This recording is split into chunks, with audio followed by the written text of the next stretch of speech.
Good morning everyone. My name is Jyostna from Cataract Medical College. My topic is about perioperative complications in patients with pseudoexfoliation undergoing small incision cataract surgery. Introduction. Pseudoexfoliation syndrome is an age-related generalized disorder involving the eyes particularly and associated systemic disorders like hypertension, angina, coronary artery disease, retinal vascular disease, peripheral vascular disease and sensory neural hearing loss. In the eye, pseudoexfoliation is characterized clinically by progressive production and accumulation of small fibrillary extracellular material. Most commonly, these dandruff-like deposits are seen over pupillary margin and anterior lens capsule. The most consistent diagnostic feature is target-like pattern on anterior capsule of lens and they're best seen after pupillary dilation. Pseudoexfoliation material is also seen over corneal endothelium, ciliary body, zonules, anterior vitreous face and angle structures. The associated features of pseudoexfoliation include iris transformation defect in pupillary region, poor pupillary dilation, heterochromia iris. Corneal endothelium shows decreased cell count and pleomorphism, leading to early corneal decompensation and moderate rise in intraocular pressure after cataract surgery.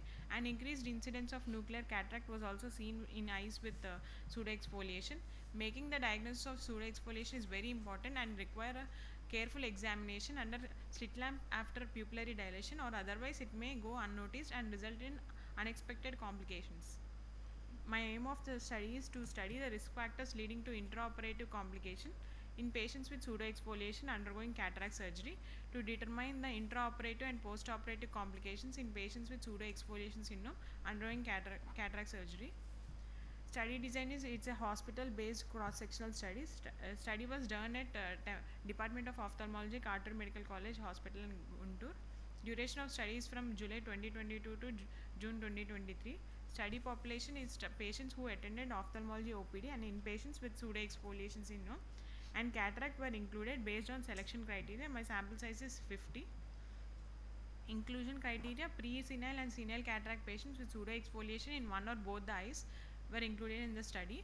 Exclusion criteria: all the patients with glaucoma, including known pseudoexfoliation glaucoma and increased IOP, developmental, juvenile or traumatic cataract, previous history of trauma, previous history of intraocular surgeries, systemic conditions predisposing to subluxation of lens, uveitis and posterior segment pathology. These are my results and observation. In 47% patient had pseudoexfoliative syndrome along pupillary margin.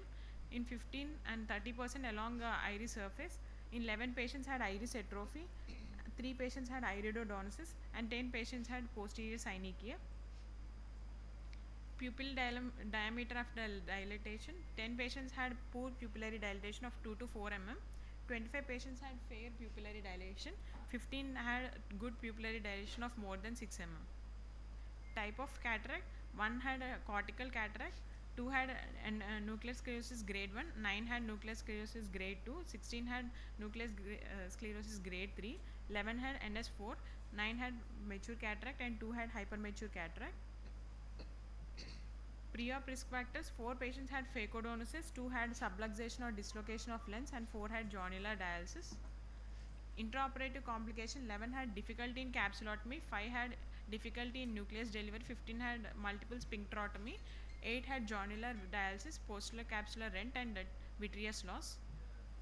Postoperative complications: in 7 patients postoperative intraocular pressure was raised, 10 patients had postoperative inflammation, 8 had postoperative corneal edema, 29 patients had good vision, that is 6 by 6 to 6 by 18, 12 had average vision, 6 by 24 to 6 by 60, 9 had less than 6 by 60.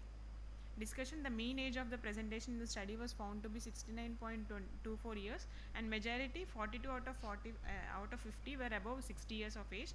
The male to female ratio was found to be nearly 3:2 with male predominance. It was found binocular involvement to be more common than monocular involvement. The mean IOP was 17 mmHg on comparing with normal mean IOP, that is 15.5 mmHg, that is found to be quite high. Patients with pseudoexfoliation were more prone for insufficient mydriasis. This was consistent with the other studies made by various authors. 38 patients had advanced cataract, including nuclear sclerosis grade 3 and 4, mature and hypermature cataract.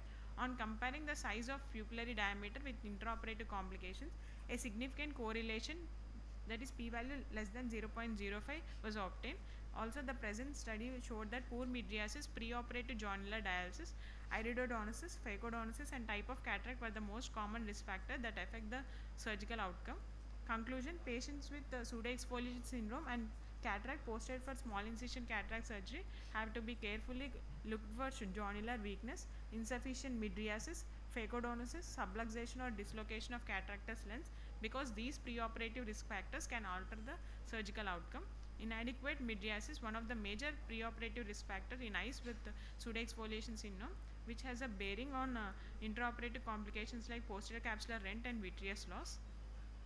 Adequate surgical modifications such as sphincterotomy, synechiolisis, and manual stretching of the pupil increases the pupil size and reduce the intraoperative complications.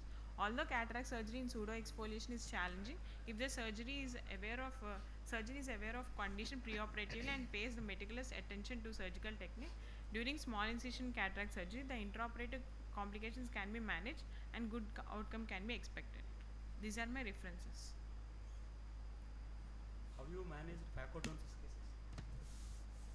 We'll check before preoperatively if there is any phacodonosis or not, sir.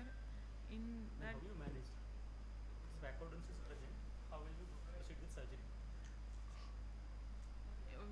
with the incision only, we'll give temporal, sir, and then in capsular access and nucleus delivery, Whether you will do or you will post, you will under which backup you have to do that surgery? vitreoretinal surgery backup only we'll do the phacodonosis cases, sir. If there is any PCR and they'll manage. Depending upon the amount of phacodonosis you have seen, what was zonular dialysis, like degree of zonular dialysis, you can manage. Yes. If it is only 1/4, you can put a CTR and manage. CTRs. Okay. Yes. What type of capsulotomy you have done for all these cases? Continuous curvilinear capsular access. Did you could achieve in all cases continuous? Yes, ma'am.